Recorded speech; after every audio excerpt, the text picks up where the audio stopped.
நாங்க எந்த சூழ்நிலையிலும் விஜய் கட்சிக்கு நாங்க எதிர்ப்பு தெரிவிக்கல. நீங்க எதிர்ப்புன்னு சொல்லி இந்த ஊடகங்கள் பூரா நீங்க தவறா சித்தரிக்கிறது தவறு. அப்படியே அனுமதி இவ்வளவு லேட்டா கொடுத்தீங்க? அனுமதி கொடுக்கல. இந்த மாநாட்டிற்கு அழைப்பு விடுக்காததுக்கு காரணம் என்னவா நினைக்கிறீங்க? யாருக்கு அழைப்பு? திமுகவிற்கு அழைப்பு விடுப்பார். ஏன்னா தமிழ்நாட்டில் இளம் விதவைகள் அதிகமாக இருக்கிறாங்க, பாவம் சின்ன பிள்ளைங்கள்லாம் புருஷன் இல்லாமல் கஷ்டப்படுதுங்க அப்படின்னு கனிமொழி அக்கா பர்சனலாகவே அவரோட வருத்தத்தை தெரிவித்தாங்க.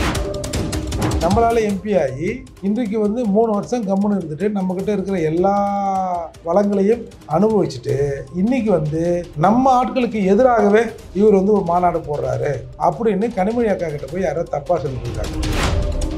கனிமொழி அவர்களும் டிஆர் பாலு அவர்களும் மிக கடுமையான கடுப்புல எதிர்ப்புல திருமாவளவன் மீது இருக்கிறதாகவும் ஊடகங்கள்ல செய்தி வெளிவருது. அதில் தெளிவாக இருக்காரு. மதவாதத்தையும் சாதிய கட்சிகளை நான் சேர்க்க மாட்டேன்னா பிஜேபியும் பாமக தான் அவர் சொல்றாரு. பாமக முதல்ல சாதிய கட்சிங்கிறது தவறு. நீங்க எப்படி நான் பொது கட்சின்றீங்க? நாங்க மூடுறதுக்கு எங்களுக்கு பொருளாதார வசதி இடம் கொடுக்கல. பீகார்ல 60,000 கோடிங்க. அவர் என்ன சொல்றாரு, எங்க நாடு எங்க பீகார் ஸ்டேட்டு பொருளாதார ரீதியா நலிவடைஞ்ச கூட பரவாயில்ல, ஆனால் பல வீடுகள்ல நிம்மதியா இருக்காங்க மக்கள், இன்பமயமான முடங்கல்கள் கேட்குதுன்னு சொல்றாரு. ஒன்றிய அரசு பீகார் அரசுக்கு அள்ளி கொடுக்குது, நமக்கு கிள்ளி கூட கொடுக்கல.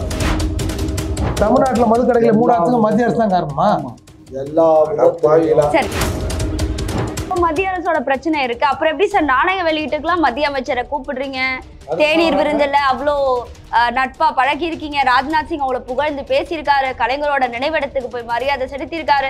இதெல்லாம் பிரச்சனை இருந்துமா மத்திய அரசோட இன்னொன்னு சொன்னார் பாத்தீங்களா, திமுக காரர்கள் கருணாநிதி அவர்களை புகழ்ந்து பேசுவதை தாண்டி பிஜேபியை சேர்ந்த மத்திய அமைச்சர் பேசிட்டாரு. இணக்கமான சூழல் இல்லாமலாம் இதெல்லாம் நடந்திருக்கும். அப்படிங்க மத்திய அரசு டைரக்டா கேட்கலாமே. மாடல் அரசு மாதிரி இப்ப விடுதலை சிறுத்தையும் விளம்பரத்துல இறங்கிடுச்சு அப்படிங்கிறீங்களா? விளம்பர மாடல் அரசுங்கிறத நீங்க தூக்கி தூர போடுங்க. திமுக கலந்துக்கிச்சா மந்திரியை தவிர? புரிஞ்சுக்கோங்க சார், அமைச்சர் கலந்துட்டாலும் அது திமுக கலந்துட்டாங்க மாதிரி தானே? தொண்டர்கள் கலந்துக்கிட்டாங்களா? அவ்வளவு மாநாட்டுல தொண்டர்கள் இருக்க வாய்ப்புகள் இருக்குல்ல? இல்ல கண்ணாடி, அவங்க தான் நீங்க யாரும் முருக பக்தர் இல்லையா? அதெல்லாம் வேற விஷயம். அது அவங்க தான் கலந்துக்கிட்டாங்க. ஏங்க கொஞ்ச நாளைக்கு முன்னாடி வேலைலாம் தூக்குனீங்க. நீங்க என்ன நினைச்சிட்டு பேசுறீங்க? திமுக தலைவர் ஸ்டாலின் அவர்கள் கையில வேலை கொடுத்து ஒரு விளையாட்டு காட்டினாங்களா இல்லையா? நீங்க ஓட்டு போட்டு நாங்க ஜெயிக்கல. வேற யாரு சார் ஓட்டு போட்டுப்பா? கட்சியை சேர்ந்த நீங்களே கள்ள ஓட்டு போட்டு தான் ஜெயிச்சிருக்கோம்.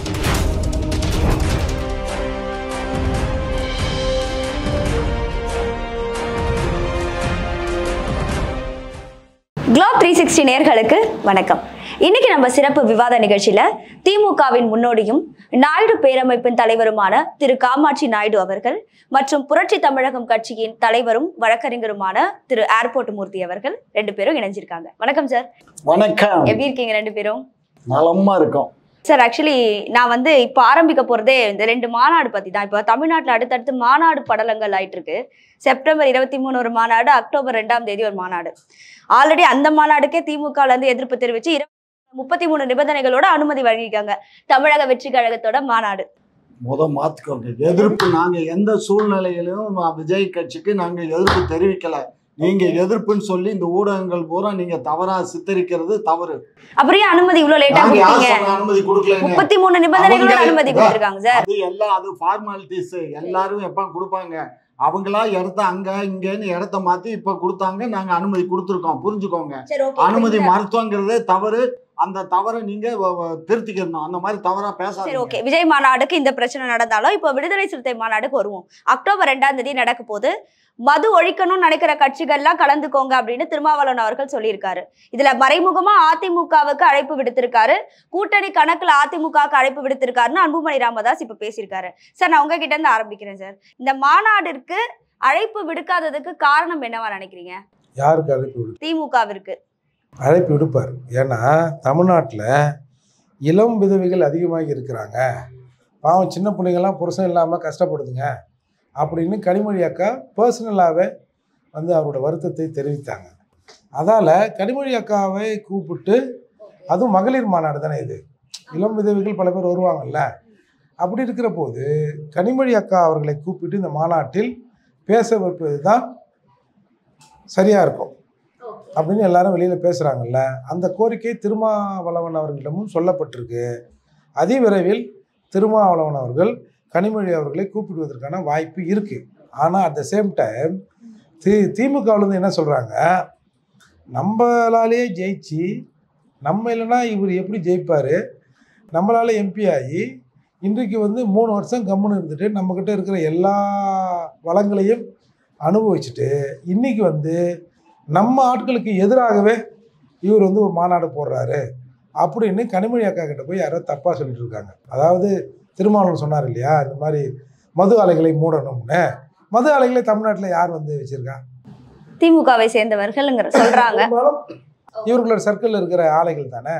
அப்போ எங்கள் காசை செலவு பண்ணி, அதாவது மது ஆலைகள் மூலமாக இல்லை மது விற்பனை மூலமாக வந்த பணத்திலிருந்து தேர்தலை எதிர்கொண்டு அதில் நம்ம வாக்காளருக்கு அதை பண்ணி இதை பண்ணி, பொறுப்பாளருக்கு இதை பண்ணி அதை பண்ணி ஜெயிச்சு உன்னை ஜெயிக்க வச்சு கொண்டு வச்சா நீ மரத்தில் ஏறிட்டு அடியிலேயே வெட்டுவியா அப்படின்னு யாரோ தப்பாக அவர்களுக்கு சொல்லியிருக்காங்க. அதால் இப்போ கனிமொழி அவர்களும் டிஆர் பாலு அவர்களும் மிக கடுமையான கடுப்பில் எதிர்ப்பில் திருமாவளவன் மீது இருக்கிறதாகவும் ஊடகங்களில் செய்தி வெளிவருது. அதால் ஒன்று நாளைக்கு போய் திருமாவளவன் அவர்கள், அக்கா நான் சும்மாங்காட்டியே இந்த மாநாடு நடத்துகிறேன், நீங்கள் தயவு செஞ்சு தப்பாக நினச்சிக்காதீங்க. சப்போஸ் நான் மாநாடு நடத்துறது வேறு தேதியாக இருந்தால் கூட ஒரு 4 பேர் வரவேன். எங்கள் தலைவர் மாநாட்டு கூட்டி மதுவை மூடணுன்றாரு, நீங்கள் என்னடா டாஸ்மாக் கடையை திறந்து வச்சுருக்கீங்கன்னு சொல்லிட்டு எங்கன்னா ஒரு 4 பேர் போய் தயார் பண்ணுவான். அந்த அசம்பாவிதம், ஒரு சின்ன அசம்பாவிதம் கூட நடக்கக்கூடாதுன்றதுக்காக தான் அக்டோபர் 2 அரசால் மதுக்கடைகள் இந்தியா முழுக்க மதுக்கடைகள் மூடப்பட்டிருக்கிற அந்த நாளில் அறிவிச்சிருக்கேன். நீங்கள் என்னை தயவு செஞ்சு புரிஞ்சுங்கக்கா. என்ன பல பேர் இன்றைக்கி திமுகவின் அடிமையாக மாறிட்ட, நீ திமுகவோட எஸ்சி எஸ்டி விங்காக மாறிட்ட அப்படின்னு என்னை கேவலப்படுத்துகிறாங்க, கொச்சைப்படுத்துகிறாங்க. எங்கள் ஆளுங்க கேட்குற கேள்வியை என்னால் சமாளிக்க முடியல. அதற்காக அப்போ ஒரு கண் துடைப்பு தான் சார் இது.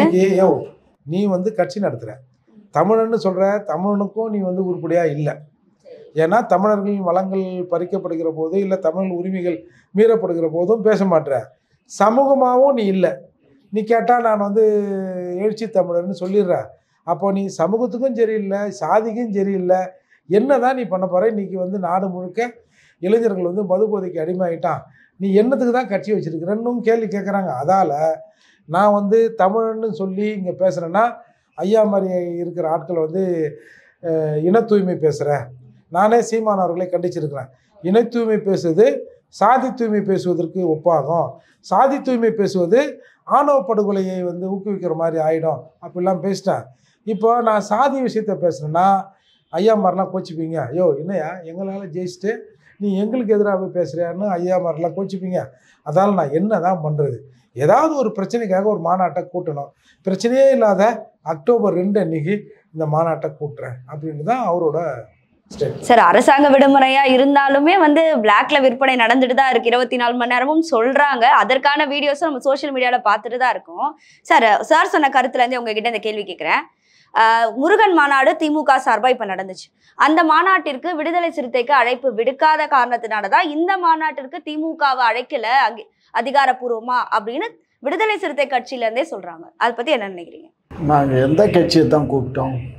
எந்த கட்சியை கூப்பிட்டோம்? முருகன் மாநாட்டிற்கு எந்த கட்சி? பாருங்க, ஒரு படத்துல உள்ளூர் கரகாட்ட கோஷ்டி இருக்கும்போது வெளியூர்ல இருந்து எப்படி நீ கரகாட்ட கோஷ்டியை கூட்ட விழா நடத்துறீங்கன்னு சண்டை வருது தெரியுமா? ஆமா சார். அப்படி இருக்கும்போது ஊர் முழுக்க இருக்கிற தமிழ் அறிஞர்கள் முருக பக்தர்களை கூப்பிடுறேன். நான் உங்கள் திமுக பக்தர்கள் தானே, நாங்கள் கூட்டணி கட்சிகள், ஏன் எங்களை கூப்பிடலன்னு வருதுன்னா? திமுக கலந்துக்கிடுச்சா மந்திரியை தவிர? புரிஞ்சுக்கோங்க சார், அமைச்சர் கலந்துட்டாலும் அது திமுக கலந்துட்டாங்க தானே. தொண்டர்கள் கலந்துக்கிட்டாங்களா? அவ்வளவு மாநாட்டுல தொண்டர்கள் இருக்க வாய்ப்புகள் இருக்குல்ல? இல்ல கண்ணா, எப்படின்னு கேட்டீங்கன்னா அது முருக பக்தர்கள், முருகனுடைய அடிமைகள். அவங்க தான் நீங்க யாரும் முருக பக்தர் இல்லையா? அதெல்லாம் வேற விஷயம். அது அவங்க தான் கலந்துக்கிட்டாங்க. கொஞ்ச நாளைக்கு முன்னாடி வேலைலாம் தூக்குனீங்க.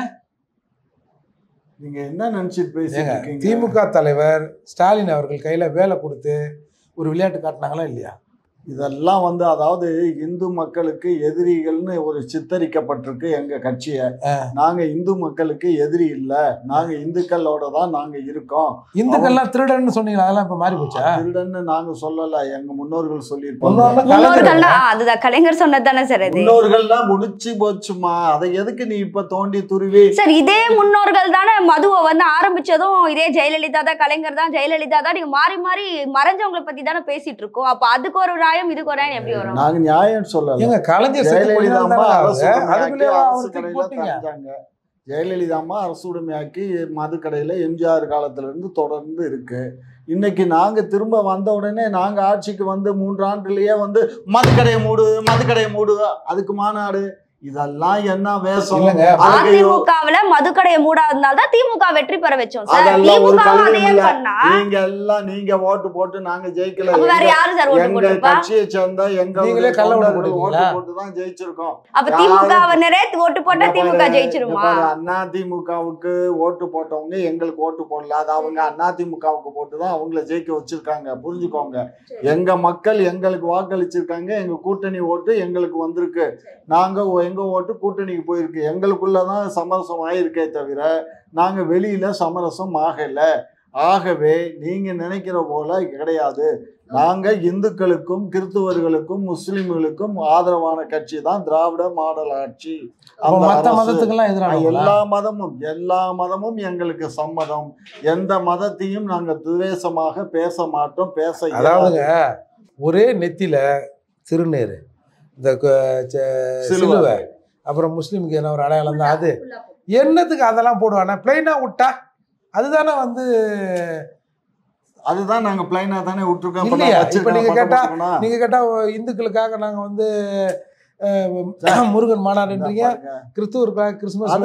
இதுக்கு என்ன இருக்கு? கிறிஸ்துவர்களுக்கு மாநாடு போடுங்க, முஸ்லிம்களுக்கு மாநாடு போடுங்க. நாங்க மாநாடா போட்டிருந்தா எப்பதான் ஆட்சி அமைக்கணும், எப்பதான் ஆட்சி நடக்கணும் ஒரு கேள்வி வரும்ல. வெறும் மாநாடே பண்ணிட்டு இருந்தா பாரு. நாங்க மாநாடு நாங்க போடுறோம்னா எங்க கட்சியினுடைய மாநாடு போடுவோம்.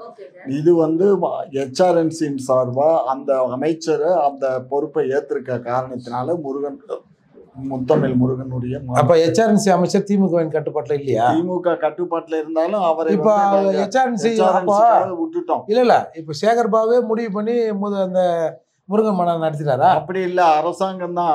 அரசாங்கம் கிளை தான் அது. அரசாங்கம்னா யாரு? அரசாங்கம்னா யாரு? முதலமைச்சர். முதலமைச்சர்னா அதிமுகவா? வேண்டாம், நான் வேற ஏதாவது சொல்லுங்களேன், பொறுமையா இருங்க. சரி இல்ல சார், இப்போ இந்த மாநாடுன்னு வரும்போது விடுதலை சிறுத்தை மாநாட்டை கண்டிப்பா தீர்மானம் நிறைவேற்றுவாங்க. மாநாடுனா தீர்மானம் நிறைவேற்றப்படும். இந்த தீர்மானம் எல்லாமே மது ஒழிக்கணும், போதைப் பொருளை ஒழிக்கணும், இந்த மாதிரியான தீர்மானங்கள் தான் நிறைவேற்றப்படும். அது எல்லாமே ஆளும் அரசுக்கு சொல்ற தீர்மானங்களா தானே இருக்க முடியும். தம்பி பொண்ணு, எனக்கு அதுல ஆதரவு உண்டு, மூர்த்திக்கு உண்டு. இல்ல உங்களுக்கு எனக்கு இல்ல. உங்களுக்கு இல்லையா? எனக்கு இல்ல. நாங்க எல்லாருமே மதுவுக்கு எதிரான ஆளுக தான். ஆனால் இன்றைக்கு மதுவை ஒழிக்க இயலாது. மதுவை ஒழிச்சோம்னா கள்ளச்சாராயம் ஆறாக பெருக்கெடுத்து ஓடும். அதை ஒழிப்பதற்கு ஆயிரக்கணக்கான லட்சக்கணக்கான காவலர்களை நியமித்து கண்காணிக்க வேணும். ஏற்கனவே பொருளாதாரத்துல நாங்க தள்ளாடிக்கிட்டு இருக்கோம். அப்படிப்பட்ட சூழ்நிலையில நாங்க வந்து அதை எங்களால கட்டுப்படுத்த இயலாது. கடை திறந்திருக்கும் போதே கொத்து கொத்தா சாகுறானுங்க. கடையை மூடிட்டோம்னா இந்த சாவு ஏற்பட்டுச்சுன்னு தான் எம்ஜிஆர் அந்த காலத்துல வந்து சாராய கடையை திறந்தாரு. ஹிஸ்டரி எல்லாம் தெரியாம இன்னைக்கு ஏதோ எடுத்தோம் கவிழ்த்தோங்கிற மாதிரி ஐயா பேசுறாங்க. இது முழுக்க முழுக்க தவறுங்கிறத புரிஞ்சுக்கோங்க. இப்போ பொருளாதாரத்துக்காக இவங்க சாராயம் வைக்கிறேன்னு சொல்றாங்க. ஒருத்தன் பொருளாதார ரீதியாக பாதிக்கப்பட்டிருக்கான். அவன் அரசாங்கத்திலேருந்து பாட்டில் வாங்கிட்டு வந்து, சார் நான் ரொம்ப நொந்து நூலாகிட்டு இருக்கேன், என் குடும்பம் வந்து வறுமையில் இருக்கு, பொருளாதார வசதி இல்லை, நான் ஒரு நாளைக்கு ஒரு 50-100 பாட்டிலை விற்றுக்கிறேன் அப்படின்னா விட்டுருவீங்களா? விடுவீங்களா? ஏன் அது சாத்தியமான்னு கேட்கிறாரு சார். அப்படி நடத்த முடியுமா? அவருக்கு தெரியாதா? இல்ல, அவன் பொருளாதார வீக்கா தானே இருக்கிறான். பொருளாதார வீக்கா இருந்தா நீங்க விற்கிற சாராயத்தை நானும் வாங்கி விற்றுக்கிறேன். கலாச்சாரம் வித்தா தானே தப்பு. வைன் ஷாப் இருந்துமே கள்ளச்சாராயம் தமிழ்நாட்டுல இருந்துட்டு தான் சார் இருக்கு சார். அது ஒரு பக்கம் பேச்சா இருந்தாலுமே அன்புமணி ராமதாஸோட பேச்சுக்கு நான் வரேன் சார். அவர் என்ன சொல்றாருன்னா, திமுக மேல இருக்கிற இந்த கஷ்டம் தான், அதாவது திமுக மேல இருக்க இந்த அதிருப்தி தான் திருமாவளவன் இப்படி எல்லாம் முடிவு எடுக்க தூண்டப்படுது அப்படிங்கிறாரு.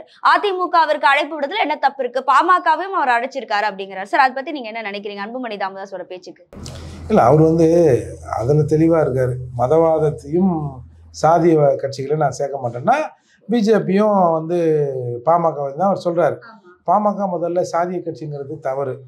இப்போ நீங்கள் எப்படி நான் பொது கட்சின்றீங்க? விடுதலை சிறுத்தை ஆக்சுவலாக நடைமுறையில் பாமக ஒரு சாதி சங்கம், வன்னியர் சங்கம் ஒன்று வச்சிருந்தாலும் பாட்டாளி மக்கள் கட்சி என்ற ஒரு பொதுவான கட்சியை வச்சிருக்கு. இன்றைக்கு நீங்கள் பெருமை பேசுகிறீங்களா, 4 எம்எல்ஏவில் 1 எம்எல்ஏ வன்னியர்னு. அது ஒரு பொது தொகுதி வாங்கி பொதுவாக ஆட்கள் நிற்கிற இடத்துல நீங்கள் பொதுவான ஒரு ஆளை நிப்பாட்டிங்க. ஒரு எஸ்சியை நிப்பாட்டி ஜெயிக்க வச்சு, பொது தொகுதி வாங்கி ஒரு எஸ்சியை நிற்க வச்சு எல்லாரையும் ஓட்டு போட வச்சு ஜெயிக்க வச்சுருக்கோம், சமத்துவத்தை நாங்கள் நிலைநாட்டிருக்கோம்னு சொன்னால் கூட அதில் பெருமை பண்ணலாம். இந்த வன்னியர் நிற்கலைன்னா இப்போ பாமகவில் யார் நிற்க வச்சுருப்பாங்க? அவங்களும் ஒரு வன்னியர் தான் நிற்க வச்சுருப்பாங்க. இப்போ திமுக யாரை நிற்க வச்சுருக்கோம்? அது திருப்பூர் தொகுதி கிடச்சிருந்தா அதுவும் ஒரு வன்னியர் தான் நிற்க வச்சுருக்கோம். இதில் என்ன பெருமை இந்த விக்ரவாண்டி மாதிரி சொல்கிறாங்க. ஆனால் நீங்கள் பாமக அப்படி இல்லை. வாய்ப்பு கிடைக்கிற போது ரிசர்வ் தொகுதியில் எஸ்சியை நிற்க வைக்கிறாங்க. ஆனால் மந்திரி சபையில் இடம்ன்ற போது அந்த எஸ்சியை மந்திரி ஆக்கணுன்ற அவசியம் அவர்களுக்கு இல்லை. அவர்கள் பைலாவிலேயே இந்த கட்சியின் பொதுச் செயலாளர் ஒரு பட்டியல் சமூகத்தை சார்ந்தவராக தான் இருக்கணும்னு பைலாலாம் போட்டிருக்காங்க. அப்படி இருக்கிற நிலையில் அதை போய் நீ சாதி கட்சின்ற. ஆனால் நீங்கள் முழுக்க விடுதலை சிறுத்தைகளில் பல பேர் இருக்கிறாங்கன்னு வச்சுங்க. இன்றைக்கி ஒரு இஸ்லாமியர் எம்எல்ஏவாக இருக்கார். பல தெலுங்கர்கள் அதில் இருக்கிறாங்க. ஆதவ ரெட்டி போன்ற தெலுங்கர்லாம் இருக்கிறாங்க. வன்னியர் எஸ்எஸ் பாலாஜி இருக்கார். இப்போ அண்மையில் நடந்த மாநாட்டில் எத்தனை வன்னியர் சமூகத்தை சேர்ந்தவர்களை பாலாஜி கூப்பிட்டு வந்துட்டார். எத்தனை தொப்பி போட்ட பாய்மார் அங்கே வந்துட்டாங்க. அப்போது உங்களுக்கு பயன்படுத்துறது எல்லாமே இந்த சாதி. ஆக்சுவலாக சொல்லப்போனால் தமிழ்நாட்டில் இருக்கிற மிகப்பெரிய சாதிய தலைவர் எங்கள் அண்ணன் திருமாவளவன் தான். ஏன்னா சாதியாகத்தான் நாங்கள் அணிதிரண்டு இருக்கிறோம் அவர் பின்னாடி. எங்களுக்கு வேணால் நீங்கள் வேறு பேர் வைக்கலாம், ஆனால் எங்களுக்கான சாதிய கட்சி விடுதலை சிறுத்தைகள் தான். இப்போ பெரும்பான்மையான இந்த சாதிய மக்கள் எந்த கட்சியில் இருக்கான்? அந்த கட்சியில் தானே இருக்கான். ஒரு காலத்தில் திமுகவை தெலுங்கர் கட்சின்னாங்க. ஏன்? அதில் இருந்த தலைவர்கள் தெலுங்கர்களாக இருந்தார்கள். தெலுங்கர்கள் பல பேர் அதுக்கு ஆதரவு அளித்தார்கள். அது தெலுங்கர் கட்சி. இப்போ வைகோ கட்சி என்ன கட்சி? அது தெலுங்கர் கட்சி தானே. மதிமுகனால மனவாடி திமுக தானே சொன்னாங்க. அப்படி பல பேர். இன்றைக்கி விஜயகாந்த் கட்சி, அந்த கட்சியில் பொறுப்பாளர்கள் எம்எல்ஏக்கள் எத்தனை பேர் கணக்கெடுங்க? பெரும்பான்மை தெலுங்கர்கள் தான். இன்றைக்கி நின்ற நாடாளுமன்ற வேட்பாளர்கள் பெரும்பான்மை எந்த சமூகத்தை சார்ந்தவர்கள் திமுகவில்? தெலுங்கர்கள் தான். அப்படி இருக்கிற போது உங்களுக்கு அந்த பேர் வைக்கிற போது திருமாவளவன் கட்சியில் பெரும்பான்மையானவர்கள் பட்டியல் சமூகத்தில், அதுவும் குறிப்பாக பறையராக இருக்கிறதால பறையர் கட்சின்னு தான் அது வெளியில் பார்க்கப்படுகிறது. நீங்களும் அப்படி தான் நினைக்கிறீங்க. ஏன்னா நீங்கள் கேட்டிங்கல்ல, ஏம்பா நீலாம் பொது தொகுதிக்கு ஆசைப்படலாமாப்பா, என்ன அர்த்தம்? நீலாம் என்ன பொது இடத்துக்கு வரலாமாயான்னு ஒரு எஸ்சியை பார்த்து கேட்குறான். நீலாம் எப்படியா பொது மந்தையில் உட்கார்ற? உங்களுக்கு ஒன்றும் தனி மந்தை இருக்கிற போது, மந்தைன்னா தெரியல, ஊரில் ஒரு மடம் மாதிரி கட்டிருப்பாங்க. அது பொதுவானவங்களுக்கு ஒன்று இருக்கும், அதாவது ஊர் தெருக்கு ஒன்று இருக்கும், காலனி பக்கத்தில் காலனிக்கு ஒன்று இருக்கும். அப்போ காலனிக்காரன் பொது மடத்தில் உட்காந்துட்டான்னா உங்களுக்கு தான் தனி மடங்குது இல்லை, எதுக்குடா நீ இங்கே உட்காந்த அப்படின்னு ஊரில் சண்டை வரும், அடிதடி வரும். அதே மாதிரி உங்களுக்கெல்லாம் ரிசர்வ் தொகுதி இருக்கிற போது நீ பொது தொகுதிக்கு ஆசைப்படலாமான்னு கேட்டிங்கன்னா அப்போ என்ன அர்த்தம்? உங்கள் பார்வையில், திமுக பார்வையில் விடுதலை சிறுத்தைகள் எஸ்சி கட்சி, தனி கட்சி. இல்லைனா இன்னைக்கு ஒரு பொது தொகுதி சேர்த்து கொடுத்துருப்பீங்கல்ல. இதுதான் அந்த அதிருப்திக்கு காரணம்னு நினைக்கிறீங்களா சார்? இந்த நிலை திமுகவில் ஒவ்வொரு நாளும் திருமா மீது அவர்கள் தங்கள் ஆதிக்கத்தை செலுத்துகிறார்கள், பெரிய அண்ணன் மனப்போக்கை செலுத்துகிறார்கள். திமுக கட்சியில் இருந்தாலும் நாங்கள் ஒரு இடத்துல கொடியேற்ற முடியல, போக முடியல, வர முடியல, எங்கள் வளர்ச்சிக்கு திமுக முட்டுக்கட்ட போடுது. அவங்க என்ன நினைக்கிறாங்க? இப்போ அடிமையாகவே இருக்கணும், நீ எதுக்கு நிமிந்து பார்க்குற அப்படின்ற மனநிலையில் இருக்கிறாங்க. அதால் திமுகவுக்கு ஒரு பயம் காட்டணும். இங்கே பாரு, நீ என்னை இதே மாதிரி நடத்துகிறேன்னா நான் இங்கே இருக்கிற நிலைய வித்வான்களை கூட்டுக்கின்னு அந்த பக்கம் கச்சேரிக்கு போயிடுவேன். எப்படி அந்த கரகாரர் கோஷ்டி மாதிரி உள்ளூர் கரகாரர் கோஷ்டி உள்ளூர்லேயே ஆடாமல் வெளியூருக்கு போயிடும், ஜாக்கிரதை. சார், இதுல என்ன சொல்ல நினைக்கிறீங்க? ஏன்னா திமுக திருமாவளவன் அவர்களை ஒதுக்க பாக்குது, அடக்க பாக்குது அப்படிங்கிறாரு சார். பார்த்தேன், கேட்டேன், ரசித்தேன். நல்ல கதை சொல்கிறாரு. இவர் கதையெல்லாம் கேட்கறதுக்கு மக்கள் இல்லை, புரிஞ்சுக்கோங்க. திருமாவை பொறுத்த மட்டிலும் தவறு எது அப்படிங்கிறத புரிஞ்சுக்கிட்டு சரி மதுங்கிறது வந்து இது வந்து பெருவாரியான மக்கள் மதுவை குடித்து மாண்டு போறாங்க, அதனால ஏழையா போறான். சரி, அந்த கோரிக்கையில உண்மை இருக்குன்னு நினைக்கிறீங்களா? அந்த கோரிக்கையில உண்மை இருக்குன்னு நான் நினைக்கிறேன். அப்ப நீங்க மூடுங்க. நாங்க மூடுறதுக்கு எங்களுக்கு பொருளாதார வசதி இடம் கொடுக்கல. ஏங்க இப்போ பீகார்ல வந்து 60,000 கோடிங்க. ஏங்க இன்னைக்கு அவர் என்ன சொல்றாரு, எங்க நாடு எங்க பீகார் ஸ்டேட்டு பொருளாதார ரீதியாக வந்து நலிவடைஞ்சா கூட பரவாயில்ல, ஆனால் பல வீடுகளில் நிம்மதியா இருக்காங்க மக்கள், இன்பமயமான முடங்கல்கள் கேட்குதுன்னு சொல்றாரு. சண்டை சச்சரவு இல்லாமல் மகிழ்ச்சியாக மக்கள் இருக்கிறார்கள். எனக்கு இந்த நாட்டின் மகிழ்ச்சி, இந்த மக்களின் மகிழ்ச்சி தான் முக்கியம்னு 60,000 கோடியை உதறி தள்ளாருல்ல. நீங்க ஒரு 50,000 கோடியை உதறி தள்ளுங்க சார். வட மாநிலங்கள்ல பீகார் தான் வன்முறை நிறைந்த மாநிலமா ஒரு காலத்துல சொல்லப்பட்டது. அந்த மாநிலத்திலே மது ஒழிப்பு ஏற்படலாம் அப்படிங்கிற சூழல் நிலவும் போது ஏன் தமிழ்நாட்டுல இவ்வளவு தொழில் வளர்ச்சி இருக்கு, விவசாயம் இருக்கு, ஏன் இந்த இடத்துல மது ஒழிக்க முடியாதுன்னு நினைக்கிறீங்க? மதுவை ஒழிக்க இப்படி கேட்டுருங்க, மதுவை ஒழிக்க முடியாதா இல்ல உங்க மது கம்பெனியை மூட முடியாதா? இதுக்கு பதில் சொல்லுங்க. ஒன்றிய அரசு பீகார் அரசுக்கு அள்ளி கொடுக்குது, நமக்கு கிள்ளி கூட கொடுக்கல, புரிஞ்சுக்கோங்க. ஆகையினால அவங்களுக்கு பொருளாதார இப்ப நீங்க தமிழ்நாட்டுல மது கடைகளை மூடாதுக்கு மத்திய அரசு தான் காரணமா? எல்லா எல்லா விதத்திலையும் வந்து பீகார் அரசுக்கு அவங்க நடுவண் அரசு ஒன்றிய அரசு உறுதுணையா இருக்கு. மாநில அரசுக்கு நம்ம கிட்ட வாங்கக்கூடிய பணத்தையே வாங்கி 1 ரூபாயை வாங்கிக்கிட்டு 29 பைசா தான் தருது. அப்ப இருங்க கண்ணு, அங்க 40 பைசா தர்ற, எங்களுக்கு 29 பைசா தர்ற, நாங்க எப்படி ஆட்சி பண்றது? நாங்க ஆட்சி பண்ணாம நாங்க வந்து ரொம்ப சிரமப்படணும் அப்படின்னு மக்கள்கிட்ட இவங்களை தோல் உரிச்சு காட்டணும். சரி, நீங்க சொல்லுங்க. அப்ப சிஎம் சொல்லுங்க, 29 காசுக்கு பதிலா 39 காசு மத்திய அரசு நாளைக்கு ரிலீஸ் பண்ணுதுன்னா நான் அன்னைக்கே மது கடைகளை மூடுறேன், சொல்லுங்க பாப்போம். டெஃபினட்டா உங்க சிஎம் சொல்லுங்க. சிஎம் சொல்வார் சார், சிஎம் சொல்வாரு. தமிழ்நாட்டில இருந்து வர அதுக்கு முன்னாடி தீபாவளிக்கு ஏதோ 90 டெட்ரா பேக் தரீங்களா, நம்ம கட்டிங்க, அதை முதல்ல நிப்பாட்டுங்க. சார், இவ்வளவு மத்திய அரசோட பிரச்சனை இருக்கு, அப்புறம் எப்படி சார் நாணய வெளியீட்டுக்கெல்லாம் மத்திய அமைச்சரை கூப்பிடுறீங்க? தேநீர் விருந்துல அவ்வளோ நட்பா பழகி இருக்கீங்க. ராஜ்நாத் சிங் அவ்வளவு புகழ்ந்து பேசியிருக்காரு, கலைஞரோட நினைவிடத்துக்கு போய் மரியாதை செலுத்தியிருக்காரு. இதெல்லாம் பிரச்சனை இருந்துமா மத்திய அரசோட இன்னொன்னு சொன்னார் பாத்தீங்களா, திமுக காரர்கள் கருணாநிதி அவர்களை புகழ்ந்து பேசுவதை தாண்டி பிஜேபி சேர்ந்த மத்திய அமைச்சர் பேசிட்டாரு. இணக்கமான சூழல் இல்லாமலாம் இதெல்லாம் நடந்திருக்கும். அப்ப நீங்க மத்திய அரசு டைரக்டா கேட்கலாமே. அரசு என்பது வேறு, அன்பு நன்றி உணர்வுங்கிறது வேறு. இதெல்லாம் வந்து ஒரு ஃப்ரெண்ட்ஷிப்ல அவங்க வந்து அதை பண்றாங்க சார். ஃப்ரெண்ட்ஷிப்ல அரசு வந்து உங்க ஊர்ல நடக்கிற கல்யாணத்துக்கு அவர் வரல, அது ஒன்றிய அரசு தமிழ்நாடு அரசு நடத்துகிற விட வந்திருக்காரு. தமிழ்நாடு அரசு ஆட்சிங்கிறது வேற. அவங்க அதாவது எப்படின்னு கேட்டேன்னா, ஒரு பழமொழி சொல்லுவான், அந்த காலத்துல சாப்பிட்டுட்டே இருப்பானுங்களாம், வேலை பார்த்துட்டே இருப்பானா, எப்படா நைட்டில் கண்ணை வச்சு உள்ள வீட்டுக்குள்ளே இறங்கி கொள்ளையடிக்கலான்னு. அது மாதிரி இங்கே வந்து நம்மகிட்ட அன்பாக பேசுகிற மாதிரி பேசி நம்மகிட்ட என்ன வீக்னஸ் இருக்குங்கிறதெல்லாம் தெரிஞ்சுக்கிட்டு நம்மளை ஒழிக்கிறதுக்கு தான் இந்த வேலை. சரி, திருடன் எதுக்கு வீட்டுக்குள்ள விட்டீங்க? அப்போ நீங்கள் நாங்கள் எங்கெங்க விட்டோம், வேற வழி இல்லை, நாங்கள் வேற வழி இல்லை. நாங்கள் வந்து இப்போ இதே ஒரு அதிமுக மத்திய அரசுலேருந்து யாராவது ஒரு அமைச்சரை கூட்டு ஒரு நடத்தினா என்ன கற்றுருப்பீங்க, என்ன அவதூறு அள்ளி வீசிருப்பீங்க. இப்ப நீங்க பேசலையா? ஏன் அந்த எதிர்கட்சி தலைவர் பேசலையா? நீங்க பேசலையா? எந்த கட்சி ஊடகங்கள் பூரா இன்னைக்கு மொத்தம் 1060 ஊடகமோ 80 ஊடகமோ இருக்கு. அத்தனை ஊடகமோ எங்களை தான் பேசுறீங்க. ஏதாவது திராவிட முன்னேற்ற கழகத்துக்கு ஆதரவா பேசுறீங்களா? ஏதாவது இருந்தா ஆதரவா பேசலாம். ஆட்சி பண்ணி புரியுதா? புரியுது புரியுது.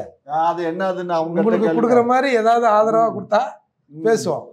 இல்ல சார், அப்படி ஒன்றும் நம்ம சேனல் கிடையாது. உங்க சேனல் இல்லைங்க, பொதுவா. ஓகே, இன்னைக்கு பல பேர் வந்து ராஜ்நாத் சிங் வந்தாரு, எப்படி கலைஞர் அவர்களை புகழ்ந்து அவரே பேசினார், இந்தியாவுக்கே சமூக நீதி அவர் தான் வந்து சொன்னாருன்னு வந்து இப்பதான் ராஜ்நாத் சிங் தெரிஞ்சிருக்கு, அப்பெல்லாம் புகழ்ந்து பேசுறாங்கல்ல. இதே வாய் தான் கண்ணாமண்ணான்னு பேசிச்சு. அதுக்காக சொல்றேன் நான். நீங்க எதை வேணாலும் சொல்லுவீங்க சார், நீங்க கண்ணா பின்னான்னு பேசுறவர் தானே நீங்க. இல்ல சார், இன்னொன்னு சொல்றாங்க என்னன்னா, தேர்தல் கணக்கையும் கூட்டணி கணக்கையும் சேர்த்து வச்சுதான் திருமாவளவன் இந்த அதிரடியான நடவடிக்கை எடுக்கிறாரு அப்படின்னு அன்புமணி ஓப்பரா பேசுறாரு. அப்ப கூட்டணி மாற்றம் ஏற்படும் தானே அர்த்தம் அவரோட கணக்கு படி பார்த்தா. கூட்டணியை பத்தி பேசுற அளவுக்கு எனக்கு தகுதி இல்லை.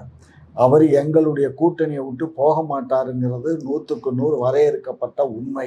அது எப்படி சார் நம்ம அவ்வளவு கான்ஃபிடென்ட்டா சொல்லுங்க? கான்ஃபிடென்ஸ் தான், கான்ஃபிடென்ட்டா சொல்லுவேன். அவருக்கும் எங்களுக்கும் உள்ள பைண்டிங். அதனால அது என்னங்க பைண்டிங் ஓபனா சொல்லுங்க. கட்சி எங்களை விட்டு போகாது. இன்றைக்கு இந்திய அளவில் வந்து தமிழகத்துல இன்றைக்கு அந்த பட்டியலின மக்களுக்கு அதிகமான சலுகைகளையும் அவர்களுக்கு தேவையான வசதிகளை செய்து கொடுப்பது திராவிட மாடல் அரசு. ஆகவே அந்த மக்கள் எங்களோட தான் இருக்காங்க. ஆகையினால மக்களை விட்டுட்டு அவர் மட்டும் தனியா போய் என்ன பண்ண போறாரு? ஆகையினால அதெல்லாம் அப்போ திருமாவளவன் முன்னாடி அந்த மக்கள் இல்லைன்னு சொல்ல வரீங்களா? எது அந்த மக்கள் அவர் கூட தான் இருக்காங்க. அப்புறம் இல்ல இப்ப உங்க கூட இருக்காங்க. நீங்க இல்ல அவங்கன்னா அந்த கூட்டணியோட சேர்ந்து சொல்றாங்க சார். சார் இவ்வளவு நடக்குது, ஏன் அதிமுக தரப்புல இருந்து வெறும் அமைச்சர் மா சுப்பிரமணியன் பேசுறாரு, அமைச்சர் ரகுபதி பேசுறாங்களே, அதை தாண்டி வேற யாருமே இதற்கான பதிலே சொல்லலையே? என்னத்துக்கு பதில் பேசணும்? திமுகவை அடைக்காதது ஒரு உங்களுக்கு அது இதுவா தெரியலையா? திமுக மேல இருக்க கூட்டணி அதிருப்தியா? எங்களுக்கு எதிராக தான் ஒரு மாநாடு நடத்துறாரு, அப்புறம் எங்களை எப்படி கூப்பிடுவாரு? அப்போ ஒத்துக்கிறீங்க, உங்களுக்கு எதிராக தான் நடக்குதுன்றத ஒத்துக்கிறீங்க. எங்களுக்கு எதிர்ன்னு சொல்லல, எங்களுக்கு அறிவுறுத்தல். ஏன் உங்களுக்கு அறிவு இல்லையா? அறிவுறுத்தல்னா அவங்க சொல்றாங்க இதை செஞ்சா நல்லா இருக்கும், நீங்க கொஞ்சம் அதை மூடுங்க அப்படின்னு. இல்ல அந்த மாநாடு போட்டு சொல்ல வேண்டிய அவசியம் இல்லைல்ல. பக்குவமா வந்து உங்க காதோட சொல்லல. அரசியல் கட்சி நடத்துவரு, அவருக்கு கொஞ்சம் விளம்பரம் வேணுமா வேண்டாமா? அப்ப விளம்பரத்துக்காக செய்யப்படுகிற ஒவ்வொரு அரசியல் கட்சியும் இந்த மாதிரி விளம்பரங்களை தேடிக்கொள்வது திராவிட முன்னேற்ற கழகம் உட்பட எல்லா கட்சிகளுக்கும் அது ஏற்புடையது. அப்ப நீங்க சொல்றதுலாம் மக்களுக்கானது இல்ல. மக்களுக்கானது இல்ல, மக்களுக்கானதுதான் கட்சி செய்த மாநாடு. மக்கள் தானே மக்கள். அப்போ விளம்பர மாடல் அரசு மாதிரி இப்ப விடுதலை சிறுத்தையும் விளம்பரத்துல இறங்கிடுச்சு அப்படிங்கிறீங்களா? இந்த பாரு, விளம்பர மாடல் அரசுங்கிறத நீங்க தூக்கி தூர போடுங்க. அது எடப்பாடிக்கு தான் அவர் 2026 தூர போடுவாங்க. ஆகையினால நீங்க அந்த வார்த்தையை சொல்லாதீங்க. எங்க அரசு மக்களின் நலன் பேணி காக்கும் அரசு. மக்களின் நலனே எங்களுடைய நலன். மக்களுக்காகவே நாங்க சொந்த மக்களை நீங்க நினைக்கிற மாதிரி திராவிட முன்னேற்ற கழகம் திராவிட மாடல் அரசை தவறாக சித்தரிக்காதீங்க. அவர் திருமாவளவன் போடுற மாநாடு வெற்றி அடையட்டும், வாழ்த்துக்கள். எங்களுடைய மாநாடு வெற்றி அடையட்டும்னா மாநாட்டின் கோரிக்கை வெற்றி அடையட்டுமாங்க? என்னங்க சொல்றாரு? அவர் எதிர்க்க தீர்மானம் எடுப்பாங்கல்ல சார், அதெல்லாம் வெற்றி அடையட்டும். ஆமாங்க, கடையை மூட சொல்லி தமிழகத்தில் அப்படி ஒரு மதுக்கடைகளை மூடுவதற்கு ஏதுவான சூழ்நிலை உருவாகுமாயானால் அந்த கடைகளை மூடுவார்களே, ஆனால் அதற்கும் என்னுடைய வாழ்த்துக்கள். சார் இவ்வளவு மக்களுக்கு நல்லது செய்யற அரசுன்றீங்க, மக்களுக்கு நல்லது செய்யறதுக்கு தான் அந்த ஃபார்முலா கார் ரேஸா? அப்படி ஒரு கேள்வி எழும்புதுல. ஆமா, என்ன நல்லது சார் நடந்துச்சு மக்களுக்கு? நல்லதுன்னா 10 பேருக்காக 90 பேரை நாங்க புறக்கணிக்க முடியுமா? அந்த 90 பேர்ல யார் யார் சார்? வேற திமுகவினர் மட்டும் தானா? அவங்களோட கூட்டணி கட்சியினரா? இல்ல அந்த 90% யாரு சார் அதுல? பொதுமக்கள். ஓகே, பொதுமக்கள் தான். பொதுமக்களுக்காகத்தான் அந்த ஃபார்முலா காரு. பொதுமக்கள் பார்த்து ரசிப்பது. அப்ப கிரிக்கெட் மேட்ச் எதுக்கு நடக்குது? அது அரசாங்கம் நடத்தல சார், அது பிசிசிஐ நடத்துது. பிசிசிஐ நடத்தினாலும் யாரு அனுமதி கொடுக்குறா? அரசாங்கம் அனுமதி கொடுக்கறது வேற, அரசாங்கம் எடுத்து நடத்துறது வேறன்னு ஒரு பேச்சு வருதுல்ல சார். இது விளையாட்டுத்துறை. ஒரு 2 சின்ன பசங்க கிரிக்கெட் போர்டுங்கிறது இருங்க ஒரு நிமிஷம் இருங்க. இது வந்து விளையாட்டுத்துறை அமைச்சகத்தின் கீழே நடக்கக்கூடிய நடத்த. இது இப்ப ஃபார்முலா நடக்குது, செஸ் போட்டி நடக்குது. அதுக்கப்புறம் இப்ப நிறைய அந்த இதெல்லாம் இப்ப கூட ரேசிங் ப்ரமோஷன் லிமிடெட் தாங்க நடத்துது. அதுக்கு சைடா நின்று எல்லா உதவியும் நீங்க செஞ்சீங்க. அவ்வளவுதான். அவங்க இப்ப உன் பேரை யூஸ் பண்ணிக்கிறேன், நாங்க எல்லாத்தையும் நான் உனக்கு செஞ்சு தரேன், நீ ராஜா மாதிரி உட்கார்றா, உன் காசை செலவு பண்ணாத. எங்களுக்கு என்ன பைத்தியமா பிடிச்சிருக்கு? அதுதான் சார் மக்களும் கேக்குறாங்க, ஏன் இந்த கார் ரேஸ்ன்னு கேட்டாங்க. கடைசியில நாய் தான் ஓடுச்சுன்னாங்க. சரி, அது நம்ம பார்த்தோம்ல செய்திகள்ல. அது அதிமுக நாய்ங்க. ஒரு மாதிரி எல்லாம் பேசாதீங்க. அது அதிமுக வீட்டுல வளர்ந்த நாய். செய்திகளை பரப்புரை பண்றீங்க, வேண்டாம். உங்க செய்திக்குன்னு ஒரு மரியாதை இருக்கு, அதை கெடுக்காதீங்க. இல்ல, இது எல்லாமே நம்ம மக்களோட கருத்து தானே சார். மக்களுடைய கருத்தை கேட்கிறோங்கிற விதத்துல விஷ விதைகளை தூவாதீங்க. அப்ப அந்த ரேஸ்ல நாய் ஓடல அப்படின்னு? நாய் ஏமா எந்த இடத்துல நாயே ஓடாதா? எல்லா இடத்துலயும் நாய் இருக்கு. அவ்வளவு பாதுகாப்பு கொடுத்தீங்க, அந்த அளவுக்கு ரோட ரெடி பண்ணீங்க. அந்த அளவுக்கு ரோட வந்து நீங்க மழை டைம்ல மழை பெஞ்சு நின்னப்ப கூட ரெடி பண்ணல. அவ்வளவு கிளியரா இருந்தது. உங்களுக்கு என்ன கஷ்டம்? நாங்க ரேஸ் நடத்துறதுல உங்களுக்கு என்ன கஷ்டம்? மக்களுக்கு உதவி செய்யற மக்களுக்கு தான். அதை பார்த்து கண்டுகளித்த மக்கள்கிட்ட கேட்கணும். எங்களை மாதிரி ஆளுகிட்ட கேக்குறீங்கல்ல. நாங்க மக்கள். ஆமா, மக்கள் போயிட்டு பாத்தீங்களா? நீங்க இருங்க, பார்த்து என்னுடைய பேரன்லாம் ரொம்ப சந்தோஷம், தாத்தா நான் டிவியில தான் பார்த்தேன், இப்ப நேர கார் ரேஸ பார்த்தேன் அப்படின்னு சந்தோஷப்படுறான். அப்ப நீங்க இருக்கிற நுங்கம்பாக்கத்துல இன்னொரு ரேஸ் விட சொல்லுங்க. விட்டாலும் விடுவோம் சார். இந்த பப்ளிக்கு அந்த அரங்கத்துல நின்று பார்த்தாங்கல்ல, அவங்கள பைட்ல எடுத்தாங்க பாத்தீங்களா? 2 சின்ன பசங்க, ஐயோ என்ன பொம்மை கார் வச்சு ஓட்டுற மாதிரி இது, இந்த காருக்கும் இந்த ஓடின காருக்கும் அந்த ரேஸோட பேருக்கும் சம்மந்தமே இல்லை அப்படின்லாம் அந்த பசங்க வந்து, அந்த பசங்க விஷயம் தெரிஞ்ச பசங்க அதுங்க பேசுது. அதுக்கு நீங்க என்ன சொல்ல வரீங்க? அவன் ஃபார்முலா இல்ல அவங்க அதிமுக விட்டு பிள்ளைங்களா? அவனுக்கு எல்லாம் டிவியில பார்த்து பழகிட்டானுங்க. டிவியில சருபுருன்னு போய் அப்படியே பறக்கும் உடையும் இந்த மாதிரி எல்லாம் இல்லையேன்னு பாக்குறானுங்க. தள்ளி போற மாதிரி இருந்ததா? இங்க இருக்க கார் ரேஸ் இப்படித்தான் நடக்கும். ஆகையினால இதை தவிர அது உங்க உதயநிதி கார் ரேஸ்ன்னு பேர் வைங்க. அது எதுக்கு ஃபார்முலா 1 ஃபார்முலா 4ன்னு என்ன சொல்றீங்க? இது எங்களுக்கு என்ன தோணுதோ அதைத்தான் நாங்க செய்ய இயலும். உங்களுக்கு தோன்றதை நாங்க செய்ய இயலாது. சரி, இப்போ கடைசியா உங்ககிட்ட ஒரு கேள்வி. இப்ப இந்த மாநாடுக்கு திமுகல இருந்து எதிர்ப்பு தெரிவிப்பீங்களா மாட்டீங்களா? எதிர்ப்பு தெரிவிக்க மாட்டோம். மாநாடுக்கு என்னெல்லாம் தேவையோ எல்லா அனுமதியும் கொடுத்துருவீங்க. கண்டிப்பா. நீங்களும் கலந்துப்பீங்களா? என்னை கூப்பிட்டாருன்னா நான் கூட போவேன். அந்த போய் நிஜமா தீர்மானங்கள்ல மது ஒழிக்கப்படும் சொல்லுவீங்களா சார்? சொல்லுவோம். நீங்க சொன்னா போதுமா? அது திமுக அரசு நிறைவேற்றணும்ல. அரசு படிப்படியா நாங்க தமிழக அரசை வன்மையாக கண்டிக்கிறோம். என்னப்பா நாங்க 500 கடை மூடிட்டோமே. எங்கங்க சார் மூடுனீங்க? நான் கணக்கு வச்சிருக்கேன். 500 கடை மூடி இல்ல, ஒரு பொதுவா ஏதாவது இந்த இடங்கள்ல இருக்கு. 10 ரூபாய் எடுத்துக்கோ, ஸ்டாம்பு வாங்க, கோர்ட்டுக்கு ஸ்டாம்பு, ஒரு வெள்ளை பேப்பர்ல தகவல் அறியும் உரிமை சட்டம்னு ஒண்ணு இருக்கு ஆதி. அதுக்கு இந்த மாதிரி எந்தெந்த கடைகள் எங்கெங்க மூடுனீங்க, 500 கடைகளுக்குரிய விளக்கத்தை எங்களுக்கு தரும்படி கேட்டுக்கொள்கிறேன், நீங்க எழுதுங்க. அடுத்த ஒரே வாரத்துல உங்களுக்கு தகவல். அதாவது அந்த கடைகள்லாம் மூணுது என்னன்னா, 1 லட்சம் ரூபாய்க்கு கம்மியா ஒரு நாளைக்கு சேல்ஸ் இருந்தால் அந்த கடைகளை மூடணும்னு அரசு முடிவு பண்ணிச்சு. அதே மாதிரி ஏற்கனவே வந்து புகாராயிருக்கும்ல, ஸ்கூல் பள்ளிக்கூடத்தில் இருக்குது, பள்ளிக்கூட பக்கத்தில் இருக்குது, அந்த மாதிரியான புகாருக்கு உள்ளான கடைகளை இவர்கள் மூடினாங்க. அதாவது முன்னொரு தடவை மெயின் ரோடை பார்த்து கடை வாசல் இருக்கக்கூடாதுன்னாங்க கோர்ட்டு. உடனே என்ன பண்ணுவோம், மெயின் ரோடை போட்டு சைடில் திறந்தாங்கல்ல, அந்த மாதிரி டெக்னிக் இது. சரி, இப்ப இந்த கடைசியை நீங்க சொல்லிடுங்க சார். இப்ப இந்த மாநாடுக்கு திமுக எதிர்ப்பு தெரிவிக்குமா தெரிவிக்காதா? மேலும் கண் தொடப்புக்கு வேணா நடத்த விட்டுட்டு பின்னாடி ஏதாவது பிரச்சனைகளை கொண்டு வரும்னு நினைக்கிறீங்களா? தீர்மானங்களை பார்த்து திமுகவுக்கும் விடுதலை சிறுத்தைகளுக்கும் எழுந்திருக்கிற பிரச்சனைகளை வந்து இது வந்து கொஞ்சம் மட்டுப்படுத்துறதுக்காக திருமாவளவனால் நடத்தப்படுகிற இது வந்து நாடக மாநாடு தான். இந்த மாநாடு உண்மையில் அன்னைக்கு டிசம்பர், அதாவது அக்டோபர் 2 நடத்தாமல் வேற ஒரு நாளில் நடத்துனாங்களோ, ஒரு 4 கடையான நின்று ஜனங்க, யோ மூடியா கடையா, எங்கள் தலைவர் வந்து மாநாடு போறாரு, கடையை தந்து வச்சுருக்கிறேன் அப்படின்னு ஏதாவது நடக்கும். அவர் கட்சியினரை கூட செய்யலாம். அதான் அவங்க கட்சியினர் தான், மாநாட்டுக்கு வரவங்க தான் செய்வாங்க. அதால அந்த மாதிரி எந்த சின்ன அசம்பாவிதம் வந்து திமுகவுக்கு எதுவும் அரசுக்கு நெருக்கடி வந்துடக்கூடாது அப்படின்னு அக்டோபர் 2 வந்து தேர்வு பண்ணியிருக்காரு. இவங்களும் இதை வந்து என்னடா இருந்தாலும் நம்ம அதில் முக்கியமாக கடை வேற இது தொழிற்சாலைகளை மூடுன்றாரு.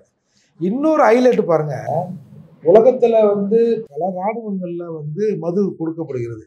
மது எதுக்காக வந்து எப்பா கொஞ்ச நேரம் குடிச்சிட்டு கிடங்க, என்ஜாய் பண்ணுங்க அப்படின்னா வந்து மது இராணுவத்தில் கொடுக்கப்படுகிறது. பல இடங்களில் மது கொடுக்கப்படுவதற்கு காரணம் அந்த தட்பவெப்ப நிலையை உடல் சமாளிப்பதற்கும் அவங்க கொண்டு போகிற அந்த பொருட்களை அவங்க தூக்கி போகிறதுக்கும் அவங்க மெடிக்கல் ரீதியாக தான் தராங்க. ஒரு நாளைக்கு எத்தனை எம்எல்ஏ அந்த உடம்பு ஏற்றுக்கொள்ளுமோ அந்த அளவுக்கு தான் தராங்க. உங்களை மாதிரி ஒரு குவார்டர் குடிச்சுன்னு ஒரு கட்டிங் போடுறான்டா டே அப்படிலாம் அவங்க கொடுக்கல.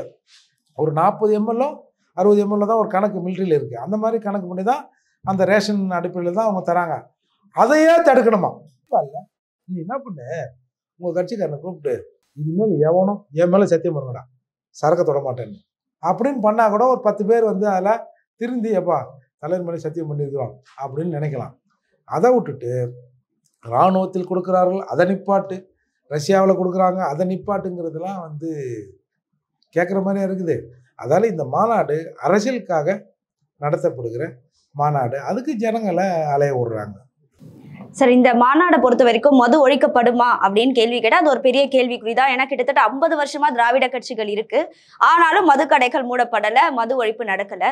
இப்போ நடக்க போற மாநாடோட தீர்மானங்களை பார்த்து இதற்கப்புறம் என்னெல்லாம் மாற்றங்கள் அரசியல்ல நிகழப்போகுது அப்படின்றத தெரிஞ்சுக்கலாம். இன்னைக்கு நிகழ்ச்சியில கலந்து நிறைய விஷயங்களை பகிர்ந்துட்டீங்க. நன்றி. நன்றி.